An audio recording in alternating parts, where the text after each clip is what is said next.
ఇంతవరకు వాక్యం ఏమిటంటే, ఒకటి, భూమి మీద రెండు రకాలైనటువంటి జనాలు ఉన్నారు. ఎటువంటి వారు?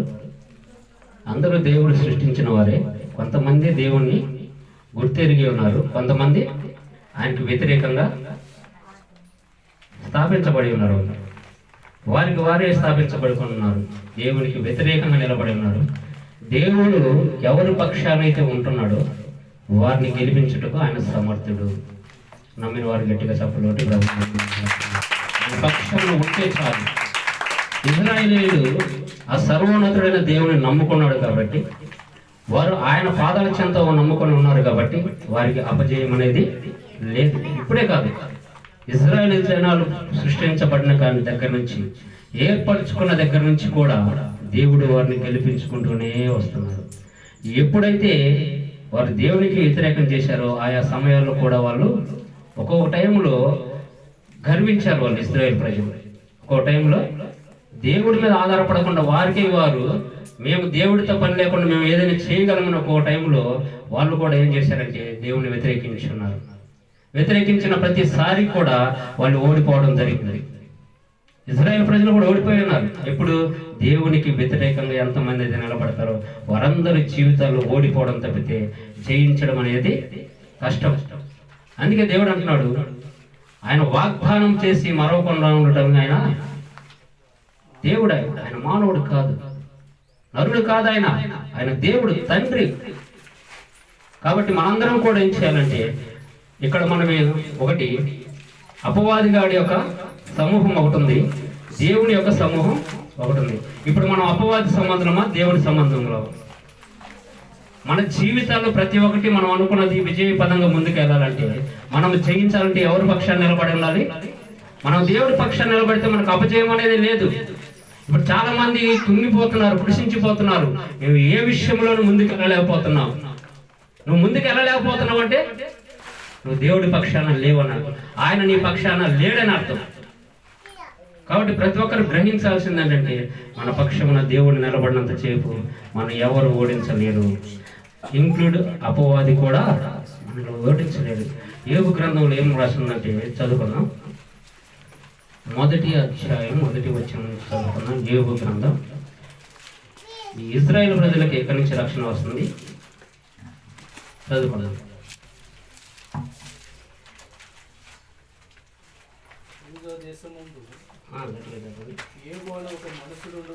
ఏబు అని ఒక మనుషుడు ఉండెను, యథార్థవంతుడును న్యాయవంతుడనే దేవుని యందు భయభక్తులు కలిగి చెడుతనం విసర్జించిన వాడు.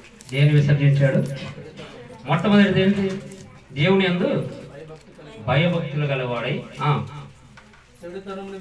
చెడుతనమును విసర్జించి అతనికి 7 కుమారులను 3 కుమార్తెలు కలిగి అతనికి 7,000 గొర్రెలను. దేవుని పరిశుద్ధ నామానికి మహిమ కలుగును గాక. బయట ఉన్న వాళ్ళు ఎవరైనా లోపలికి రండి. సహోదరులందరూ బయట ఉన్నారు, చాలా మంది బయట లోపలికి రండి. దేవుని యొక్క వాక్యం ప్రకటించబడుచున్నప్పుడు, దేవాది దేవుడు మన మధ్య ఉన్నప్పుడు మనము నిర్లక్ష్యంగా వహించరాదు. నిర్లక్ష్యం వహిస్తే ఏంటంటే మన జీవితాల్లో మనం ఏం పొందుకోలేము, అపజయాలను తప్ప. కాబట్టి మరలా చదవండి. ఫస్ట్ గారికి 1వ అధ్యాయం 1వ వచనం. ఉన్నాడు, 1 యథార్థవంతుడును, 2 న్యాయవంతుడును, 3 దేవుని యందు భయభక్తులు గలవాడై 4 చెడుతనమును విసర్జించిన వాడై. దేవుని పరిశుద్ధ నామానికి మనం ఏం చేయాలంట? అతనిలో 4 క్వాలిటీస్ ఉన్నాయి. ఏమున్నాయి? 4 ఉన్నాయి. దేవునికి ఇష్టమైన 4 యోబు చేస్తున్నాడు. యథార్థవంతుడును, న్యాయవంతుడును, దేవుని యందు భయభక్తులు కలిగిన వాడును, చెడుతనమును విసర్జించాలంట. దేవుని యొక్క శక్తి, ఆయన ప్రేమ, ఆయన ప్రసన్నత మనతో ఉండాలి అంటే మనం ఏం చేయాలి? ఈ 4 చేయాలి. ఈ 4 చేసినప్పుడు దేవుని యొక్క శక్తి నీతో ఉంటుందా ఉండదా? దేవుని యొక్క ప్రేమ నీతో ఉంటుందా లేదా? ఇంకెవరైనా నేను టచ్ చేయగలరా? అపవాది కూడా భయపడతాను నీ దెబ్బకి. నీ దగ్గరికి రావాలంటే వాడికి భయం, అపవాది గడికి. ఎందుకంటే నువ్వు దేవునికి ఇష్టమైన కార్యములు చేస్తున్నావు గనక, దేవునికి దగ్గర నువ్వు ఇష్టడై ఉన్నావు గనక. దేవునికి ఇష్టడై ఉండాలంటే ఏం చేయాలి? విశ్వాసం కలిగి ఉండాలి, దేవుని నమ్మాలి. మనందరం దేవుని నమ్మిక ఉంచి ఆయన యందు మనం భయభక్తులు కలిగి ఉండాలి. అందుకే యేసు ప్రేమ ప్రార్థనశాలలో ఏం చెప్తుందంటే, మొదట దేవుని యందు భయభక్తులు కలిగి ప్రతి ఒక్కరు ఉండాలి. ఈ భయభక్తులు కలిగి ఉండమన్నప్పుడు, ఈ పాపాన్ని విసర్జించమన్నప్పుడు, నువ్వు యథార్థవంతుడిగా ఉన్నప్పుడు ఉండమని చెప్తుంటే కొంతమందికి బాధగా ఉంది, కొంతమంది వేదన పడుతున్నారు, చాలా మంది బాధపడుతున్నారంట. కానీ ఇక్కడ వాక్యం ఏంటంటే సత్యం. అగ్ని వంటి నా మాట ఏంటిది? అగ్ని వంటిది కాదా? అగ్ని ముట్టుకుంటే కాదా? మరి దేవుని యొక్క మాట నిన్ను మాట్లాడుతుందంటే, నిన్ను చూపించి ఎందుకు మాట్లాడుతుందంటే, నువ్వు అగ్ని చేత కాల్చబడాలి. నువ్వు అగ్ని చేత కాల్చబడినప్పుడే నువ్వు సువర్ణముగా మారుతావు. ప్రియ సహోదరి, ప్రియ సహోదరుడా, బాధపడకూడదు. ఇక్కడ నాలో ఏదో లోపం ఉంది కాబట్టి దేవుడు నాతో మాట్లాడుతున్నప్పుడు అందరూ బాధపడకూడదు, సంతోషపడాలి. ఆ విషయం గురించి చాలా మంది ఎంతో దిగులు పడుతున్నారు. నేనైతే ఒక సహోదరు నాకు ఫోన్ చేయమన్నాడు, ఇంకెప్పుడు నాకు ఫోన్ చేయొద్దు, నేను చర్చికి రాను. చర్చికి రాకపోతే ఎక్కడికి వెళ్తావు? చర్చికి రాకపోతే ఎక్కడికి వెళ్తావు? ఇక్కడికి వస్తే రక్షణ వస్తుంది, అక్కడికి పోతే ఏమైతే ఆ రక్షణ లేకుండా ఆ రక్షణలో పడిపోయి నీ ప్రాణాన్ని నువ్వే కోల్పోతావు. మన కంటికి కనపడకుండా దేవుడు మనం రక్షిస్తుంటే, ఆయన రక్షణ కటాక్షం మనం పక్కన ఉంచి మనం నిత్యము కాపాడుతుంటే, ఆయన సన్నిధికి నేను రానంటున్నారు. నేను రాను. అక్కడ వాక్యము వాళ్ళు ఉన్నట్లుగా చెప్తున్నారు. మాకు మనసు నొచ్చుకుంటుంది. ఏంటి నీ మనసు నొచ్చుకోలేదు? నిన్ను సృష్టించిన దేవుడిని నువ్వు బాధ పెట్టడం న్యాయమా? శరీరం నీదా? శరీరం నీదా? నువ్వు సంపాదించుకున్నావా? నీలో ఉన్న ఆత్మ నీదా? నువ్వు సంపాదించుకున్నావా?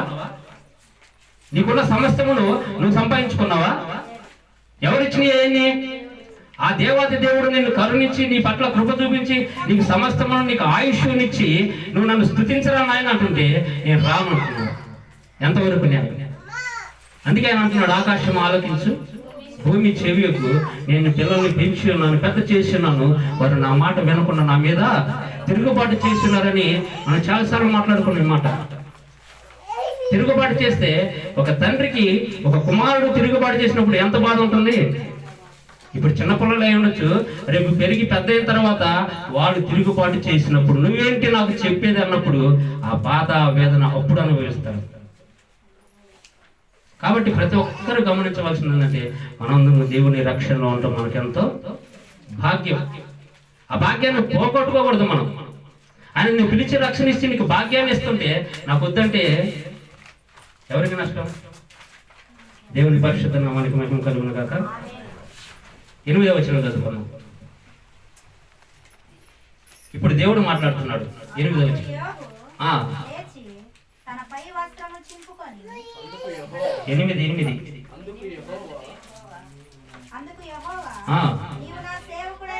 ఇక్కడ దేవుడు సాక్ష్యం ఇస్తున్నాడు ఒక భక్తుడి గురించి.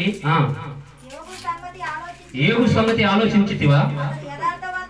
ఒకటి యథార్థవంతుడును, న్యాయవంతుడును, దేవుని యందు భయభక్తులు కలిగిన వాడును, చెడుతనమును విసర్జించిన వాడును,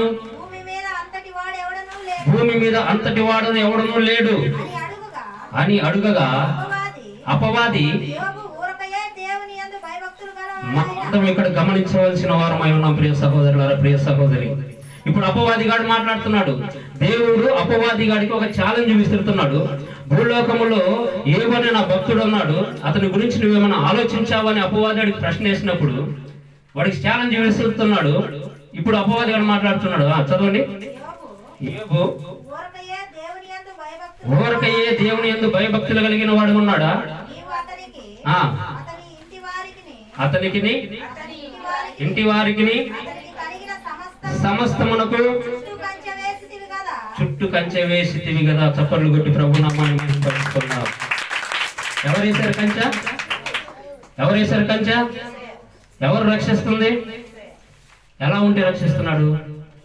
యథార్థవంతుడును, న్యాయవంతుడును, దేవుని యందు భయభక్తులు గలవాడును, రెండోది చెడుతనమును విసర్జించినవాడు. 4 పాయింట్లు పట్టుకున్నాడు. దేవుడు చెప్తున్నాడు అదే. ఒక మనిషి గురించి దేవుడు అపవాది గాడితో సాక్ష్యం చెప్తున్నాడు. రే, నా భక్తులు ఉన్నారు లోకంలో, ఈ భూలోకంలో ఉన్నారు, వారి యందు ఏ కపటము లేదు. వారిని నువ్వేమైనా చేయగలవంటే నీ గొప్ప రక్షణ వాళ్ళకుండగా నేను వారిని ఏమి చేయలేను. మరి ఇప్పుడు మనం అపవాదిగాన్ని జయించాలంటే మనం ఏం కావాలి? దేవుని యొక్క రక్షణ కావాలి, ఆయన కవచం కావాలి, ఆయన వాక్యం మనలో ఉండాలి. సమస్తము మనం ఆయన పాదాల దగ్గర సమర్పించుకున్నప్పుడే చెడుతరమును విసర్జించాలి. మొట్టమొదటిగా పాపం మనలో ఏలనేయకూడదు, పాపానికి మనం బానిసలం కాకూడదు. ఇశ్రాయేలు ప్రజలు ఈ రోజు కూడా ఓడిపోవట్లేదంటే కారణం ఏమిటి? ఈ రోజు కూడా అపవాది యొక్క సమూహం ఒక పక్క, దేవుని యొక్క సమూహం ఒక పక్క నిలబడితే ఆ కాలం నుంచి ప్రతి దారిలో దేవుడు విజయాన్ని సమకూర్చి ఉన్నాడు. మన జీవితంలో కూడా దేవుడే విజయాన్ని సమకూరుస్తాడు. మనం ఆయన యందు భయభక్తులు కలిగి ఉండి, యథార్థత కలిగి ఉండి, మన జీవితాన్ని మనం సరి చేసుకుంటూ దేవుని పాదాల దగ్గర మనం ఎప్పుడైతే నిలబడతామో ఏ అపవాదిగాడు ఏమి చేయలేదు. ఏ చీకటి శక్తులు నిన్ను ఆవరించాడు. ఏ అపవిత్రాత్మ నిన్ను తాకాలన్నా దానికి భయం పడుతుంది. మనల్ని మొదటగా మనం ఏం చేయాలంటే ప్రతి ఒక్కరు ఇక్కడ ఇశ్రాయేలు ప్రజలు చేసినట్లుగా వారిని దేవుడు ఏలెను అని రాయబడింది. ఇశ్రాయేలు ప్రజలను ఎవరు వెళ్తున్నాడు? దేవుడే ఏలుతున్నాడు. కాబట్టి వాళ్ళకు గొప్ప రక్షణ ఉంది. ఇక్కడ చాలా మంది మనం ఏం చేస్తున్నామంటే మనల్ని దేవుడిని ఏలనేయకుండా మన అతిక్రమముల ద్వారా, మన పాపముల ద్వారా మనం ఏం చేస్తున్నట్టే మనలో ఎవరిని ఏలనిస్తున్నాం? అపవాది గారిని ఏలనిస్తున్నాం, అపవాది గారికి స్థలం ఇస్తున్నాం. మనం ఇప్పుడు ఈ సన్నిధిలో ఉన్నామంటే దేవుని యొక్క కృప కాదా? ఆయన యొక్క శక్తి ప్రసన్నత మనతో ఉన్నదా లేదా? కాబట్టి ప్రతి ఒక్కరు కూడా ఇక్కడ ఏ ఊకు కలిగిన జీవితం మనం కలిగి ఉండాలి. గొప్ప రక్షణ అపవాదిగా చెప్తున్నాడు. యోబు యువకునే చదువు ఒకసారి.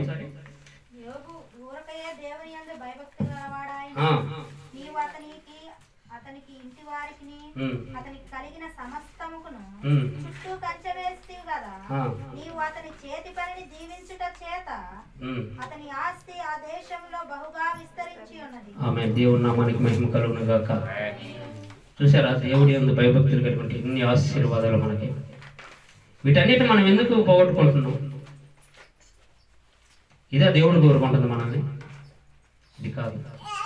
ఆయన మన ప్రేమమయుడు, కరుణామయుడు, కరుణించేవాడు, కృప చూపించేవాడు, నీ యందు కనికరమనే కోరుకునేవాడు. కానీ ఆయన నిన్ను నాశనం అయిపోవాలని కోరుకోడు. ఆయన ఎక్కడి నుంచి వచ్చాడు? పరలోకములో నుండి దిగి వచ్చాడు. ఎవరి కోసం? మనందరి కోసం. ఎందుకు? నశించిన దాన్ని వెతకి రక్షించుకొని ఆయన సన్నిధిలోకి చేర్చుకోవాలని. కాబట్టి ఎవరైనాను అశ్రద్ధ చేయక ఇక మీదట పాపాన్ని విసర్జించండి, చెడుతనమును విసర్జించండి. దేవునికి వ్యతిరేకమైన ప్రతి కార్యమును మన నుండి తీసివేసుకున్నాం. మనకి దేవుని యొక్క ఆశీర్వాదం ఉంటుంది, మన కుటుంబానికి ఉంటుంది, మనకు ఉంటుంది. అత్యధికంగా ఆశీర్వాదాలు దేవుడు మనందరికి దయచేసి తన ధారాళమైన ప్రేమను మనందరి పైన కురిపించబోతున్న దేవునికి కృతజ్ఞత కలిగిన వారిగా ఉందాం. దేవుడి కొద్ది మాటలు దీవించి ఆశీర్వదించి బలపరచును గాక. మనందరి జీవితాల్లో ఆయన నీరు కట్టి ఫలింప చేయను గాక. మన బ్రతుకుల్లో దేవుడి ఈ వాక్యాన్ని బలపరిచి దీవించి మన జీవితాన్ని మార్చును గాక. ఆమేన్, ఆమేన్. దేవుని పరిశుద్ధ నామానికి మహిమ కలుగును గాక. అందరికీ వందనాలు.